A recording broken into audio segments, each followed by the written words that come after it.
Hey everyone, I am Varnika and welcome to the third lecture of optics series.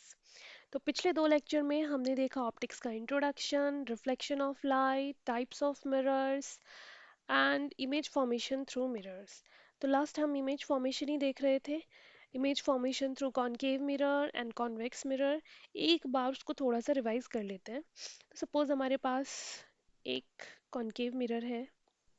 Concave mirror जो कि आगे से क्या होता है, इसका होलो पार्ट रिफ्लेक्टिंग पार्ट होता है और बल्जिंग पार्ट क्या होता है, पॉलिश्ड पार्ट होता है। और इस रिफ्लेक्टिंग सरफेस का जो मिड पॉइंट होता है वो पोल होता है।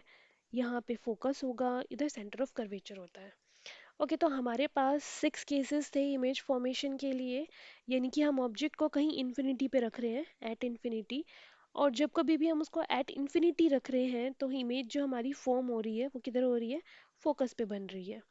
सेकंड, हमने उसको थोड़ा सा सी, बियॉन्ड सी, सी के कहीं पीछे रख दिया। ठीक है, तो हमारी जो इमेज फॉर्मेशन हो रही है इस केस में वो किधर हो रही है, सी और एफ के बीच में हो रही है। ये जो इमेज बनेगी ये ऑब्जेक्ट से थोड़ी छोटी बनेगी, रियल इन्वर्टेड और डिमिनिश्ड बनती है। फिर थर्ड केस है कि हमने उसको सी पे ही रख दिया, सेंटर ऑफ कर्वेचर पे रख दिया और इमेज भी हमारी सेंटर ऑफ कर्वेचर पे ही बन गई। फोर्थ केस है कि अब हम उसको सी और एफ के बीच में रख रहे हैं कहीं पे। जब हम उसको सी और एफ के बीच में रख रहे हैं तो अब जो हमारी इमेज बन रही है वो सी से बियॉन्ड बन रही है, कहीं पे भी सी से बाद में। और इमेज का जो साइज है वो भी बढ़ता जा रहा है। पॉइंट साइज थी, फिर डिमिनिश्ड हुई, फिर एनलार्ज हुई, फिर थोड़ी और एनलार्ज हो गई। अब लास्टली 1 2 3 4 फिफ्थ केस हमारा ये है कि हम उसको फोकस पे रख रहे हैं। जब हम उसको फोकस पे रख रहे हैं तो जो इमेज हमारी बन रही है वो कहीं पे इन्फिनिटी पे बन रही है। अब नेक्स्ट है कि हम उसको फोकस और पोल के बीच में रख रहे हैं। जब फोकस और पोल के बीच में बन रख रहे हैं, ये हमारा लास्ट केस है, तो जो इमेज फॉर्म होती है वो एनलार्ज होती है, वर्चुअल और इरेक्ट होती है, बिहाइंड द मिरर होती है। तो ये 6 केसेस थे कॉनकेव मिरर के लिए, जिसमें ये इमेज को हम इन्फिनिटी से लेके, इन्फिनिटी से फिर बियॉन्ड सी, फिर सी पे, फिर सी और एफ के बीच में, फिर एफ पे और फिर एफ और पी के बीच में रखते हैं।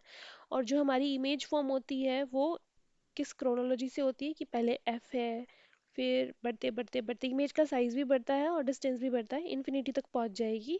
और फिर लास्टली इमेज जो हमारी बनती है वो वर्चुअल और इरेक्ट इमेज बनती है।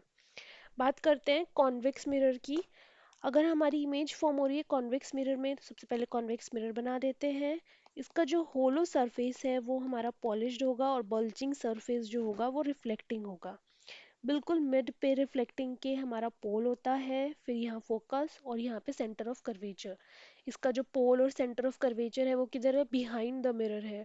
ठीक है, तो इमेज ऑब्जेक्ट जो हम रखेंगे वो हमेशा लेफ्ट साइड में रखते हैं और ये राइट साइड है। तो हमने ऑब्जेक्ट को कहीं पे भी प्लेस किया, यहाँ पे दो ही केसेस बनते हैं कि एक बार हम किसी इनफाइनाइट पोजीशन पे ऑब्जेक्ट को रख रहे हैं तो जो हमारी इमेज बनती है वो पॉइंट साइज बनती है और वो फोकस पे कहीं बनती है। ठीक है जी। नेक्स्ट है कि हम ऑब्जेक्ट को कहीं पे भी फाइनाइट पोजीशन पे रख रहे हैं, कहीं पे भी, मतलब यहाँ पे हम कहीं पे भी उसको रख दें, ऑब्जेक्ट तो लेफ्ट साइड में ही रखा जाएगा ना। तो जो हमारी इमेज फॉर्म होती है वो पी और एफ के बीच में होती है। यहाँ पे जो आपका ऑब्जेक्ट है वो बड़ा होता है और जो इमेज फॉर्म होती है वो थोड़ी डिमिनिश्ड होती है।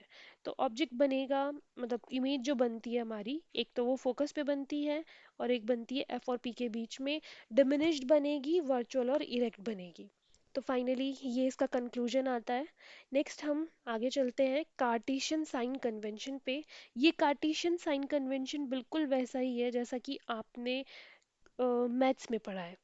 सिंपली हमारे 4 क्वाड्रेंट्स होते हैं, यहाँ पे भी प्लस, ये भी प्लस, ये माइनस, ये माइनस। सेम हम ऐसे ही इमेज फॉर्मेशन में करेंगे कि सपोज इसकी जगह हम ये कोई भी मिरर बना दे रहे हैं और मिरर में ये प्रिंसिपल एक्सिस है, ये लेफ्ट साइड हो गया, ये राइट साइड हो गया। अभी इस मिरर में जो भी चीज इधर की साइड होगी, ऊपर की साइड जो भी चीज होगी ऊपर ऊपर, वो हम क्या लेंगे, पॉजिटिव लेंगे, ऊपर की साइड पॉजिटिव लेंगे। इधर लेफ्ट साइड में जो भी चीज़ मूव हो रही होगी, लेफ्ट साइड में जो भी चीज़ आएगी वो हम नेगेटिव लेंगे, नीचे भी जो चीज़ आएगी वो हम नेगेटिव लेंगे, राइट साइड में जो चीज़ आएगी वो हम पॉजिटिव लेंगे, ये नेगेटिव ये नेगेटिव। ये सिंपल सा साइन कन्वेंशन का है जो कि हम न्यूमेरिकल में यूज़ करेंगे और ये इम्पॉर्टेंट है। तो यहाँ पे हम सबसे पहले एक एग्जांपल लेते हैं और एग्जांपल लेते हैं हम कॉनकेव मिरर का। ठीक है, कि सपोज हमारे पास कोई भी कॉनकेव मिरर है और उसमें हम इमेज फॉर्मेशन कर रहे हैं तो किस तरीके से हम साइंस लेंगे। ठीक है, तो ये कॉनकेव मिरर है जिसके मिड में पोल है, यहाँ फोकस है, ये सेंटर ऑफ कर्वेचर है। मान लेते हैं कि ऑब्जेक्ट हमारा सी और एफ के बीच में प्लेस किया हुआ है। तो ऑब्जेक्ट से एक रे आती है जो मिरर पे जाती है और ये पैरेलल रे है। पैरेलल रे जब आती है तो अकॉर्डिंग टू द लॉ ये फोकस से पास हो जाएगी, तो ये इस तरीके से फोकस से पास हो गई। ओके, सेकंड हम देख लेते हैं इमेज फॉर्मेशन के रूल्स में तीसरा रूल कि अगर सी से आएगी तो सी पे ही वापस चली जाएगी। तो हम एक रे जो है सी से ले जा रहे हैं, ये सी से आई और सी से ही वापस चली गई। तो इस तरीके से जब ये वापस जाएगी तो ये कहीं ना कहीं दूर यहाँ पे कहीं पे मीट करेगी और यहाँ पे बियॉन्ड सी आपकी इमेज फॉर्म हो जाएगी, सी से दूर पे। तो ये जो इमेज यहाँ पे फॉर्म होएगी, ओके, तो हम मान लेते हैं ये जो इमेज है इसकी हाइट कितनी है एच डैश। जब भी हम इमेज की हाइट की बात कर रहे हैं तो वो हो गई एच डैश। ये ऑब्जेक्ट की हाइट है एच और जो डिस्टेंस है ये आपका ऑब्जेक्ट का डिस्टेंस है जिसको हम कहेंगे u, और ये आपका मिरर से इमेज का डिस्टेंस है जिसे हम कहते हैं v। तो अब देख लेते हैं यहाँ पे क्या चीज़ हम पॉजिटिव लेने वाले हैं और क्या चीज़ हम नेगेटिव लेने वाले हैं। जो भी लेफ्ट साइड में है जो भी लेफ्ट साइड में है वो हम नेगेटिव लेंगे, जो भी राइट साइड में है वो हम पॉजिटिव लेंगे, जो भी ऊपर की तरफ बन रहा है वो हम पॉजिटिव लेंगे और जो भी नीचे की तरफ है वो हम नेगेटिव लेंगे। इसी चीज़ को ध्यान में रखते हुए यहाँ पे जो फोकल लेंथ होगी, सबसे पहले हमने देखा फोकल लेंथ किधर है, ये है फोकल लेंथ लेफ्ट साइड में, तो फोकल लेंथ नेगेटिव होगी। इमेज ऑब्जेक्ट का डिस्टेंस u क्या है, डिस्टेंस ऑफ ऑब्जेक्ट, तो डिस्टेंस ऑफ ऑब्जेक्ट भी किधर है लेफ्ट साइड में, तो ये भी हम नेगेटिव लेंगे। इमेज का distance small v is the distance of image और ये भी किधर है लेफ्ट साइड में, तो लेफ्ट साइड में है तो ये भी हम नेगेटिव लेंगे। फिर हम बात करते हैं हाइट ऑफ ऑब्जेक्ट h। अब ये जो हाइट ऑफ ऑब्जेक्ट है ये ऊपर की तरफ है और जो भी चीज़ ऊपर की तरफ है उसे हम पॉजिटिव लेंगे, तो हाइट ऑफ ऑब्जेक्ट पॉजिटिव।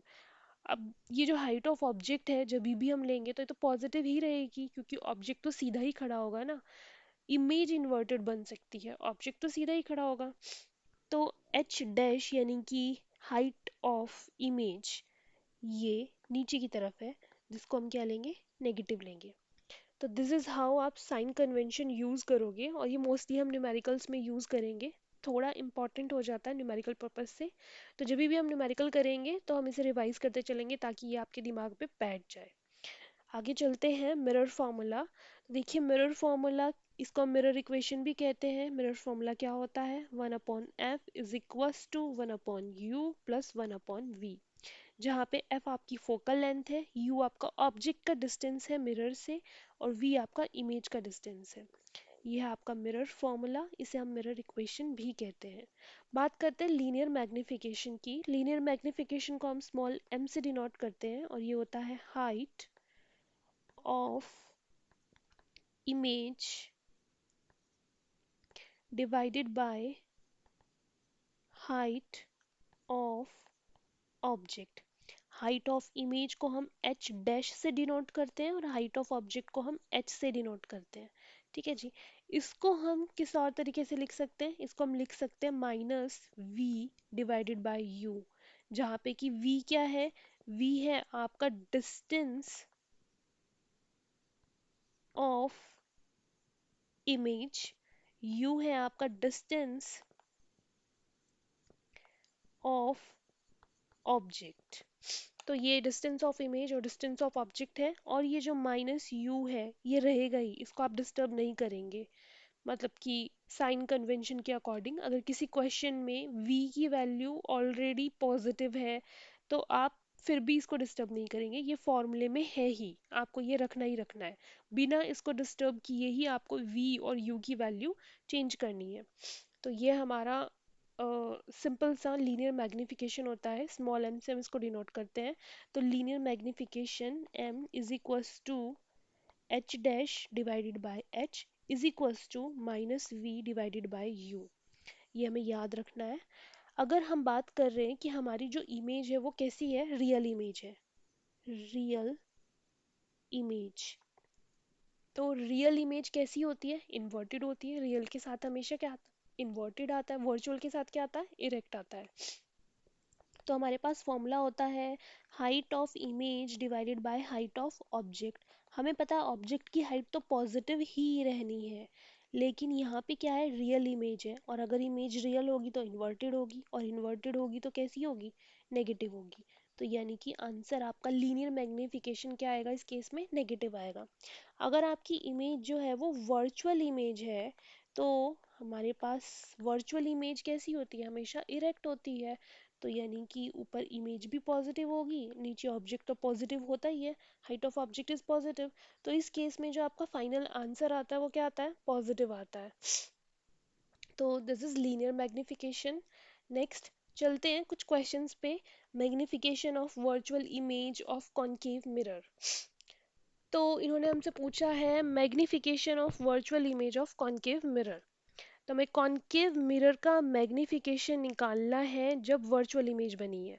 तो जब भी हमने इमेज फॉर्मेशन किया है तो हमारे पास एक ही केस बनता है कॉनकेव मिरर में, जिसमें इमेज जो बनती है वो वर्चुअल और इरेक्ट बनती है। तो वो लास्ट वाला केस है। जब भी हम कॉनकेव मिरर में ऑब्जेक्ट को प्लेस करते हैं फोकस और पोल के बीच में, तो हमारी इमेज वर्चुअल और इरेक्ट बनती है और उसका साइज भी बड़ा होता है, एनलार्ज्ड इमेज बनती है। तो हम बात कर रहे हैं यहाँ पे मैग्निफिकेशन की, और मैग्निफिकेशन क्या होता है, मैग्निफिकेशन होता है height of image divided by height of object. तो इस केस में आपकी हाइट मतलब दोनों ही चीज क्या है, पॉजिटिव है। अगर दोनों चीज पॉजिटिव है तो क्या होगा, it should be greater than 1, ये 1 से ज़्यादा होगी। तो इस केस में आंसर क्या होना चाहिए, second option, it should be greater than 1। लेकिन अगर यही केस अपोजिट होता, मतलब कॉनकेव मिरर बन रहा होता, मतलब कॉनकेव नहीं, आप कॉन्वेक्स मिरर ले सकते हो, क्योंकि कॉनकेव में तो ऐसा कोई केस होता ही नहीं कि कॉन्वेक्स मिरर है। अब कॉन्वेक्स मिरर में कोई भी आपने फाइनाइट पोजीशन पे ऑब्जेक्ट को प्लेस कर दिया है, ये आपका पोल है, ये है फोकस और ये है सेंटर ऑफ कर्वेचर। तो हमें पता है इस केस में जो इमेज बनती है वो पोल और फोकस के बीच में बनती है, और ये जो इमेज बन रही है ये डिमिनिश्ड इमेज बन रही है। और इस केस में क्या होता है, आपकी linear magnification h dash divided by h should be less than 1। तो इस केस में वो लेस देन 1 होगी, क्योंकि इस केस में क्या हो रहा है, आपकी इमेज की हाइट छोटी बन रही है ऑब्जेक्ट की हाइट से। तो ये सिंपल सा एक क्वेश्चन था, इजी सा था कि मैग्निफिकेशन क्या होगी अगर वर्चुअल इमेज बन रही होगी कॉनकेव मिरर की। तो अगर आपको इमेज फॉर्मेशन पता है तो आप इसे इजीली कर दोगे 2 मिनट में। नेक्स्ट मूव करते हैं नेक्स्ट क्वेश्चन पे। The magnification given by concave mirror of focal length 5 centimetre for an object at a distance of 15 centimetre will be. तो देखिए सबसे पहले हमें पूछा क्या गया है, मैग्निफिकेशन पूछी गई है। किसकी पूछी गई है, कॉनकेव मिरर की पूछी गई है। क्या दिया गया है, फोकल लेंथ दिया हुआ है for an object at a distance of 15 centimetre. तो ऑब्जेक्ट का डिस्टेंस भी दिया हुआ है, और बात की गई है कॉनकेव मिरर की। तो कॉनकेव मिरर में जो फोकस होता है वो हमेशा लेफ्ट साइड में होता है। तो यानी कि जो सबसे पहले फोकल लेंथ आएगी वो नेगेटिव आएगी, 5 सेंटीमीटर। अब जो ऑब्जेक्ट है वो तो लेफ्ट साइड में ही रहेगा, तो यानी कि u की वैल्यू भी जो आएगी वो आपकी नेगेटिव आएगी, 15 सेंटीमीटर। हमसे पूछा क्या गया है, हमसे पूछा गया है कि हमें मैग्निफिकेशन निकालनी है। हमें मैग्निफिकेशन निकालनी है, और मैग्निफिकेशन का फॉर्मूला होता है H dash divided by H, और एक और फॉर्मूला होता है माइनस वी बाय यू। अब हमें ध्यान रखना है कि मतलब हमें सोचना है कि हमें इनमें से कौन सा फॉर्मूला यूज़ करना है। तो देखिए हम कौन सा फॉर्मूला यूज़ कर सकते हैं। हम सिंपली ये वाला फॉर्मूला यूज़ कर सकते हैं क्योंकि हमारे पास ऑलरेडी u की वैल्यू और f की वैल्यू है, और मिरर फॉर्मूले से हम b की वैल्यू निकाल सकते हैं। तो मिरर फॉर्मूला क्या था आपका? मिरर फॉर्मूला था 1/f is equals to 1/u plus 1/v। अब 1/f में यहाँ पे जो वैल्यू आएगी वो माइनस में आएगी, यानी कि माइनस के 1/5 इज इक्वल टू माइनस के 1/15 प्लस 1/v। तो हमें v की वैल्यू निकालनी है। तो 1/v इज इक्वल्स टू ये माइनस 1/15 इधर जाएगा और प्लस में हो जाएगा, तो ये हो गया 1/15 माइनस 1/5। दोनों का एल्शियम लेंगे, 15 आ जाएगा, 1 माइनस 3। तो फाइनली हमारी जो वैल्यू आ गई -2/15 आ गई। इसको रेसिप्रोकल करेंगे तो वैल्यू आ गई 15/2 सेंटीमीटर। तो ये आपकी वैल्यू आ गई है v की। पर हमें निकालना क्या है? हमें तो लीनियर मैग्नीफिकेशन निकालना है, और लीनियर मैग्नीफिकेशन होता है माइनस वी बाई यू। भले ही आपकी वैल्यू नेगेटिव में आई है, आप इस वाले साइन को डिस्टर्ब नहीं करेंगे, ये साइन एज इट इज रहेगा। तो ये वाला साइन हम एज इट इज रखते हैं, माइनस वी सॉरी वी की वैल्यू रखते हैं -15/2। फिर u की वैल्यू, आपकी u की वैल्यू कितनी है? -15 सेंटीमीटर, वो वैल्यू रख देते हैं। माइनस से माइनस कैंसिल हो गया, 15 से 15 कैंसिल हो गया, और फाइनली हमारे पास जो वैल्यू आ गई m की वो आ गई -1/2 सेंटीमीटर। तो ये था आपका लीनियर मैग्नीफिकेशन, और इसका फर्स्ट ऑप्शन करेक्ट है। सिंपली मैग्नीफिकेशन निकालना था, हमने मिरर फॉर्मूला यूज़ किया और फिर मैग्नीफिकेशन निकाल दिया। नेक्स्ट क्वेश्चन पे चलते हैं, जो है image of an object place at a distance of 5 centimetre from concave mirror of radius of curvature 20 centimetre will be. हमें क्या निकालना है? Image of an object placed at a distance. Okay, हमें बताना है कि कैसी इमेज बनेगी, रियल बनेगी, वर्चुअल बनेगी, इन्वर्टेड बनेगी, या फिर कुछ नहीं। ठीक है, दिया क्या गया है? सबसे पहली बात तो कॉनकेव मिरर दिया है। तो अगर कॉनकेव मिरर है तो हमें क्या क्या चीज़ें पता हो जानी चाहिए इस केस में। वो ये है कि कॉनकेव मिरर में रेडियस ऑफ कर्वेचर दिया है हमें, तो रेडियस ऑफ कर्वेचर नेगेटिव आएगा। ठीक है, रेडियस ऑफ कर्वेचर क्या होता है? सपोज ये आपका कॉनकेव मिरर है, और कॉनकेव मिरर में ये जो रिफ्लेक्टिंग सरफेस होता है उसका मिड पॉइंट ये पोल हो गया, ये आपका फोकस हो गया, ये आपका सेंटर ऑफ कर्वेचर हो गया। अब ये जो सेंटर ऑफ कर्वेचर का जो डिस्टेंस होता है मिरर से, यही आपका रेडियस ऑफ कर्वेचर होता है। ठीक है जी, और ये आपका क्या होता है? फोकल लेंथ एफ होता है। और फोकल लेंथ जो हमारा होता है ये किसके इक्वल होता है? ये r/2 के इक्वल होता है। अब क्वेश्चन पे आते हैं। क्वेश्चन कह रहा है कि रेडियस ऑफ कर्वेचर 20 सेंटीमीटर है। चूंकि radius of curvature left side में आ रहा है तो इसकी जो वैल्यू आएगी वो नेगेटिव में आएगी, यानी कि negative of 20 centimetre. Hmm, okay. Next हमें क्या दिया हुआ है? हाँ, हमें रेडियस ऑफ कर्वेचर दिया है, तो क्या मैं इस फॉर्मूले से फोकल लेंथ निकाल सकती हूँ? तो फोकल लेंथ निकाल लेंगे। फोकल लेंथ कितना आ जाएगा? -20 divided by 2 which is -10 centimetre. Focal length हमने निकाल लिया। फिर हमें क्या दिया है? u भी दिया है, यानी कि ऑब्जेक्ट का डिस्टेंस दिया है u 5 सेंटीमीटर। अब एक बार ऐसे ही रफली देखते हैं कि हमारे पास ये कॉनकेव मिरर है, और कॉनकेव मिरर में ये आपका F है, ये आपका C है, और ये आपका P है। आपको बताया गया है कि 5 सेंटीमीटर पे फोकल लेंथ कितनी है? फोकल लेंथ 10 सेंटीमीटर है। 5 सेंटीमीटर पे ऑब्जेक्ट प्लेस है, यानी कि इसके बीच में कहीं पे प्लेस होगा। अब जब इमेज, हमें ऑब्जेक्ट पता चल गया कि ऑब्जेक्ट किधर है, फोकस और पोल के बीच में है, तो कॉनकेव मिरर का जो इमेज फॉर्मेशन होता है उसके अकॉर्डिंग, अगर फोकस और पोल के बीच में ऑब्जेक्ट कहीं प्लेस होता है तो हमारी इमेज कहाँ बनती है? वर्चुअल इरेक्ट बनती है। तो यानी कि इसका आंसर हो जाएगा ऑप्शन नंबर 2, इमेज हमारी वर्चुअल बनेगी। लेकिन फिर भी हम इसे सॉल्व करके देखते हैं। ये तो तब की बात है जब आपको पता हो कि हाँ, जब भी ऑब्जेक्ट एफ और पी के बीच में है तो इमेज किधर बनेगी? बिहाइंड द मिरर बनेगी, वर्चुअल बनेगी, इरेक्ट बनेगी। पर अभी हमारे पास यहाँ पे u की भी वैल्यू है और f की भी वैल्यू है, तो हम v की वैल्यू इजीली निकाल सकते हैं मिरर फॉर्मूला से। तो मिरर फॉर्मूला लगाते हैं, 1/f is equals to 1/u plus 1/v। f की वैल्यू है -10 सेंटीमीटर, u की वैल्यू है -5 डिवाइडेड बाय 1/v। तो हमें 1/v की वैल्यू निकालनी है, ये 5 उधर जाएगा प्लस में हो जाएगा, तो ये आ गया माइनस 1/5 माइनस 1/10। दोनों का एल्शियम लेंगे, एल्शियम आ जाएगा 10, 2 माइनस 1, यानी कि जो वैल्यू आ गई वो 1/10 सेंटीमीटर आ गई, तो v की वैल्यू आ गई 10 सेंटीमीटर। और ये जो v की वैल्यू है ये आपकी पॉजिटिव वैल्यू आई है, और पॉजिटिव का मतलब कि जो इमेज फॉर्म हुई है वो राइट साइड में फॉर्म हुई है।